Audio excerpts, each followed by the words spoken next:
ဆိုတော့တို့အရင်တစ်ခေါက်တုန်းကအရင်ဗီဒီယိုတုန်းကပေါ့နော်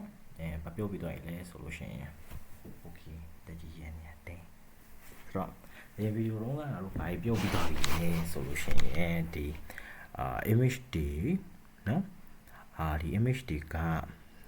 image ရဲ့ resolution တွေကြောင်းပြောပြသွားတယ်နော်ဆိုတော့ image တွေကြောင်းတော်တော်လေးတော့ပြောပြသွားတယ်ဒါပေမဲ့ငါတို့မပြောရသေးတာပါလဲဆိုလို့ရှိရင်ဒီ image တွေကို image တွေကဒီ navigate တွေနဲ့ဆိုလို့ရှိရင်တကယ်တေချာပေါ့ဘယ်လို represent လုပ်ပေးရလဲနော်ဆိုတော့တေချာပေါ့ဘယ်လို represent လုပ်ပေးရလဲပြီးတော့ memory ထဲမှာဘယ်လိုမှတ်လဲဒါတွေကတော့မပြောရသေးဘူးပြီးတော့ image တွေကိုဘယ်လို combine လုပ်လိုက်လို့ဘယ်လိုကြီးငါတို့မြင်ရတယ်ဘယ်လို image ကြီးဘယ်လိုဖြစ်လာလဲနော်ဒါတွေကတေချာမရှင်းပြရသေးဘူးဆိုတော့ဒီမှာဆိုလို့ရှိရင်တစ်ချက်ကြည့်အောင်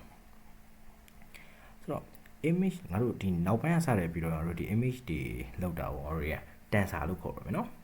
ဒီ image တွေ represent လုပ်တဲ့ဒီ number matrix တွေကိုလေငါတို့ tensor လို့ခေါ်ရမယ် okay ဘာလို့လဲဆိုတော့ပြီးကြရင်ပြောပြမယ်ဆိုတော့ဒီ color image တွေအဓိကငါတို့သုံးရမှာဘာတွေပဲသုံးရမှာလဲဆိုတော့ color image တွေပဲ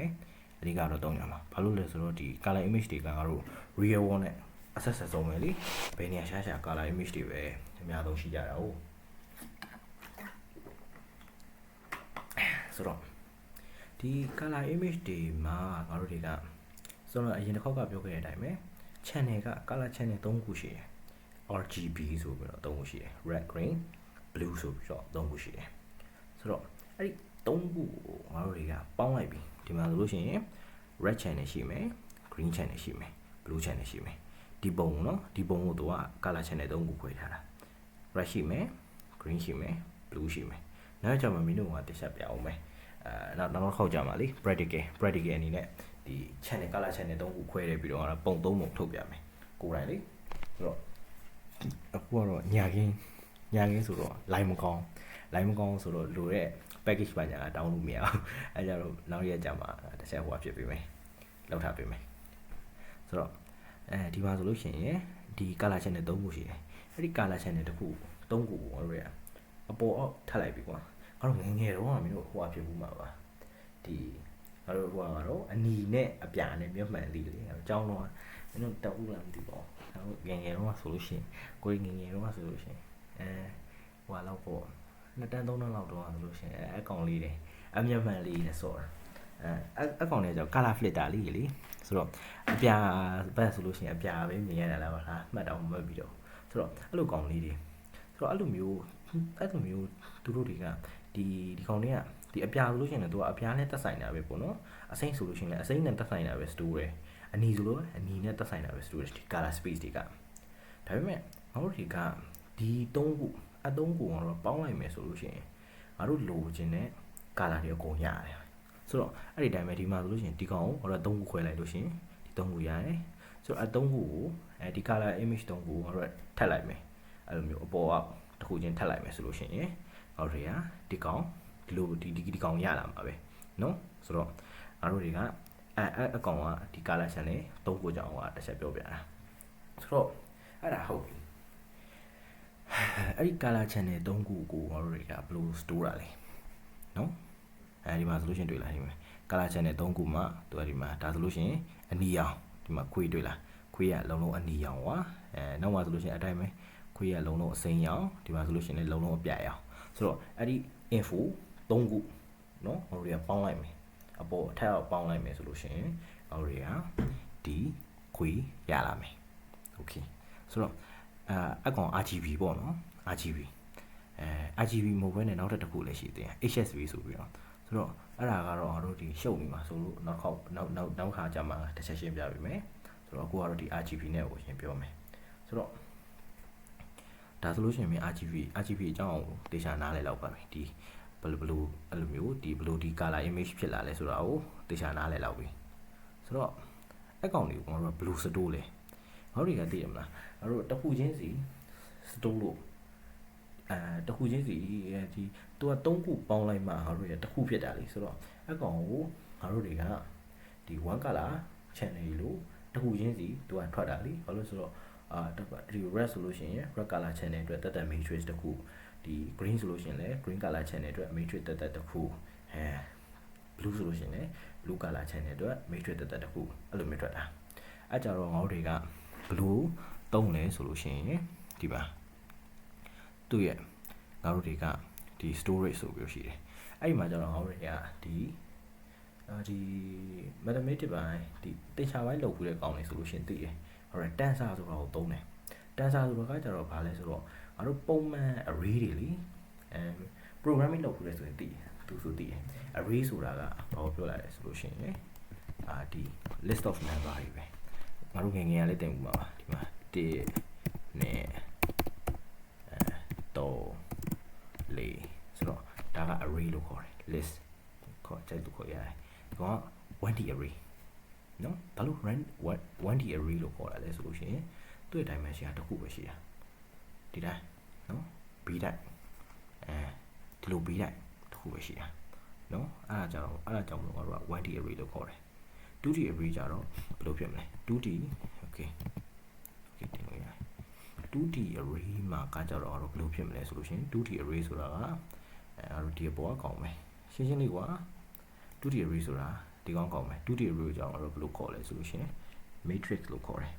နော် 2D array မှာကြတော့ဘယ်လိုဖြစ်သွားမလဲဒီမှာငါတို့ဒီ array လိုမျိုးဒီလိုမျိုးရှိမယ်ဒီလိုမျိုး base type ရှိမယ်သူ့မှာပို့ထူးခြားသွားတာပါလဲဆိုတော့ဒီလိုမျိုး horizontal ပါသူက data တွေထည့်လို့ရသွားတယ် matrix မှာကြတော့နော်ငါတို့ရအဲ့လိုမျိုး matrix နဲ့တူတယ်ဒီ binary image တို့ငါတို့ရဒီ grayscale image တို့ဆိုလို့ရှိရင်တော့ငါတို့ရဒီ binary image တို့ငါတို့ရဒီ one color channel image တို့ဆိုလို့ရှိရင်တော့ငါတို့ရအဲ့ဒီ matrix နဲ့ပဲ store လို့ရတယ်ဟုတ်တယ်နော် matrix နဲ့ပဲ store လို့ရတယ်ဘာလို့လဲဆိုတော့သူတို့တွေကဒီ 2D ပဲလေဟုတ်တယ်နော် color channel 3ခုမပါဘူးလေ color channel တစ်ခုပဲဖြစ်တဲ့အတွက်ငါတို့တွေက matrix နဲ့ store လို့ရတယ်အဲ့ဒီတိုင်းပဲဒီ3 color channel ဆိုတာလေအဓိကကတော့ matrix တွေပဲ matrix 3ခုဒါပေမဲ့အဲ့ဒီ matrix 3ခုရလာပြီဆိုလို့ရှိရင် matrix 3ခုရလာပြီဆိုလို့ရှိရင် already matrix 3ခုပေါင်းနေပြီးတော့ store ရတော့မယ်အဲ့ဒီခါမှာငါတို့တွေကဘယ်ကောင်သုံးလဲဆိုလို့ရှိရင် tensor ဆိုတာကိုသုံးတယ်ဆိုတော့ tensor ကိုသုံးနေပြီးတော့ငါတို့တွေက store တယ် tensor ဆိုတာကတော့လုံးထူးခြားခြားမဟုတ်ဘူးဆိုတော့တော့ 1D array ဆိုလို့ရှိရင်ငါတို့တွေကဘယ်လိုခေါ်လဲ array လို့ပဲခေါ်တယ် 2D array ဆိုလို့ရှိရင် matrix အဲ့ဒီ 2D ကိုဘာလို့ထက်ကများလာပြီဆိုလို့ရှိရင်ငါတို့တွေက 4D array တို့ 5D array တို့အဲ့လိုတွေမခေါ်ဘဲနဲ့ 4D tensor 5D tensor 6D tensor အဲ့လိုမျိုး DD ပေါင်းသွားပြီးတော့ dimension တွေပေါင်းသွားပြီးတော့ tensor ဆိုပြီးတော့ခေါ်တယ်เนาะအဲ့ကြတော့ဒီမှာဆိုလို့ရှိရင် color channel matrix က3ခုရှိတဲ့အတွက်ငါတို့တွေက3D tensor ကိုသုံးလို့ရတယ်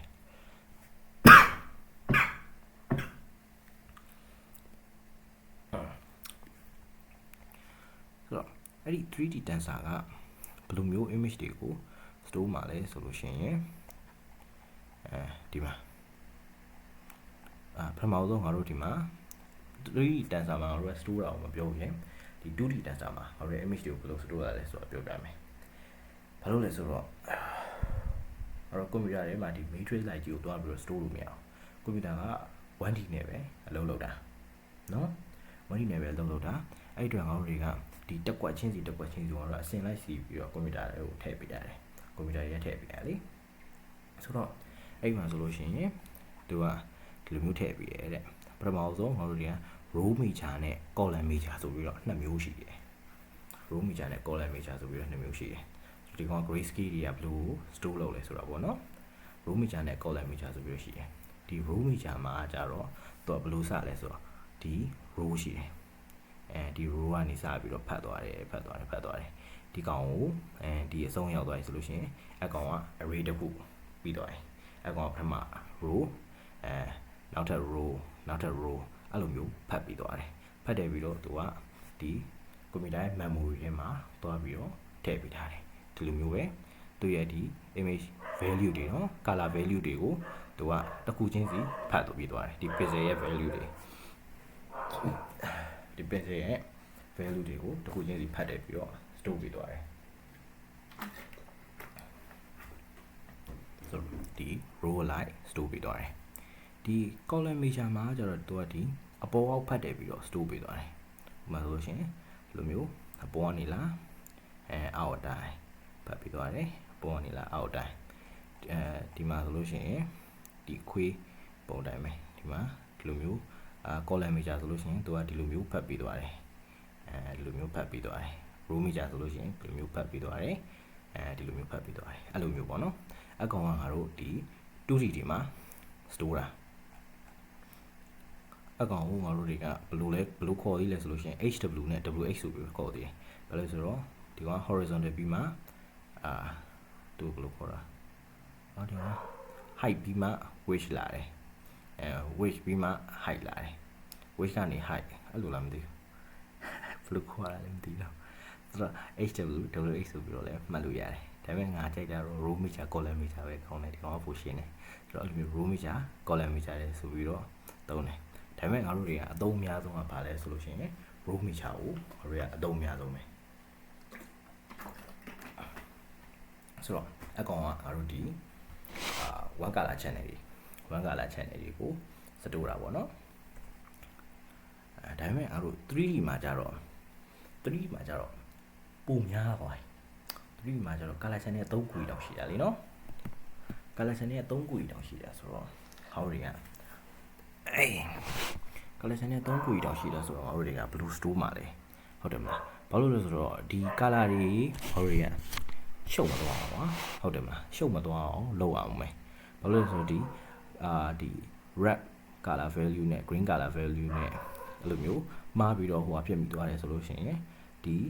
image ရဲ့ detail တွေကလည်းပြောင်းသွားပါလိမ့်ကွာဟုတ်တယ်နော်အဲ့ကြတော့ငါတို့ရတေချာ store ပေးဖို့လိုတယ်အဲ့ကြတော့ငါတို့ရဘယ်လိုလုပ်လဲရှင်းလေးပဲဒီမှာဆိုလို့ရှိရင်သူပြထားတဲ့အတိုင်းပဲဒီမှာပထမအဆုံး red ကိုအရင်ဖတ်လိုက်တယ်ပြီးကြလို့ရှိရင် red ကို row measure အနေနဲ့ဖတ်လိုက်တယ်ပြီးတော့ရင်ပြီးသွားပြီဆိုလို့ရှိရင် red ပြီးသွားပြီ green ကို row measure အနေနဲ့ဖတ်တယ်ပြီးကြရင် green ပြီးသွားပြီပြီးကြရင် blue ကို row measure အနေနဲ့ဖတ်တယ်ဒါမျိုးလုပ်တယ်အကောင်ကကြတော့ဒီလိုမျိုးနောက်ထပ်တစ်ခုကကြတော့ဒီလိုမျိုးနောက်ထပ်တစ်ခုကကြတော့အရင်ဦးဆုံးဒီပထမ value ပထမ pixel တွေရဲ့ဒီပထမ pixel တွေရဲ့ဒီ channel 3ခုရဲ့ပထမ pixel တွေကိုဖတ်တယ်ပေါ့နော်ဥပမာဆိုလို့ရှိရင်ဒီမှာဆိုလို့ရှိရင်129ဒီမှာဆိုရင်131ဒီမှာဆိုရင်152အဲ့လိုမျိုးတစ်ခုချင်းစီဖတ်သွားတယ်အဲ့ဒီကနေမှ3ခုလုံးပြီးဆိုလို့ရှိရင်ဒုတိယတစ်ခုပြန်လာ159 135ပြီးရင်163အဲ့လိုမျိုးလာတယ်အဲ့လိုမျိုးပဲဖတ်သွားတယ်ဒီမှာပထမတစ်ခုပြီးသွားပြီပထမတစ်ခု3ကဒီမှာ store တယ်ဒီမှာဆိုရင်ဒုတိယတစ်ခု3ကဒီမှာ store တယ်နောက်ဆုံးတတိယတစ်ခု3ကလို့ store သွားတယ်ဒီမှာကျတော့အဲ့လိုမဟုတ်လေဒီမှာကျတော့ပထမဆုံး red တွေပဲ store တယ်red တွေအကုန်ပြီးမှ green store တယ် green ပြီးမှ blue အဲ့လိုလာတယ်လေနော်ဒီကောင်ကျတော့အဲ့လိုမဟုတ်ဒီလို store သွားတာအကောင်ဘယ်လိုခေါ်လဲဆိုလို့ရှိရင်ငါတို့တွေက HWC ဆိုပြီးတော့ခေါ်တယ်အတူကောင်အနေနဲ့လေဆိုတော့ငါတို့ပြောခဲ့တဲ့ဒီကောင်ကကျတော့ color channel တစ်ခုချင်းစီပေါ့နော်တစ်ခုချင်းစီ store တာအကောင်ကျတော့ CHW ဆိုပြီးတော့ခေါ်တယ်ဒီမှာကျတော့တွေ့တဲ့အတိုင်းပဲ129 131 152ဒီမှာအရင်ဆုံး red တွေကြီးပဲ store တယ်ပြီးကြမှာဒီ red တွေပြီးသွားပြီဆိုတော့မှgreen တွေ store တယ် green တွေပြီးသွားပြီဆိုတော့မှ blue တွေကို store တယ်ဆိုတော့အဲ့လိုမျိုးလုပ်တယ်ပေါ့နော်ဒီကောင်ကကျတော့ red green blue red green blue red green blue အဲ့လိုမျိုး store တယ်ဆိုတော့အဲ့လိုမျိုးရှိတယ် okay ဒါကတော့ငါတို့တွေကဒီ3D image tensor တွေဘယ်လိုမျိုးဒီ computer memory မှာ store လဲဆိုတာကိုတစ်ချက်ပြောပြပေးသွားတာဒီနောက်တစ်ပုဒ်မှာကျတော့ငါတို့ဒီမှာ HSV လို့ခေါ်တဲ့ဒီ color သဘောမျိုးကြောင်းပြောပြမယ်ဒီကောင်ကျတော့ RGB လိုမျိုးပဲဒါပေမဲ့မတူဘူးပေါ့ကွာဘာလို့မတူတာလဲဆိုတော့နောက်တစ်ပုဒ်မှာကြည့်လိုက်တော့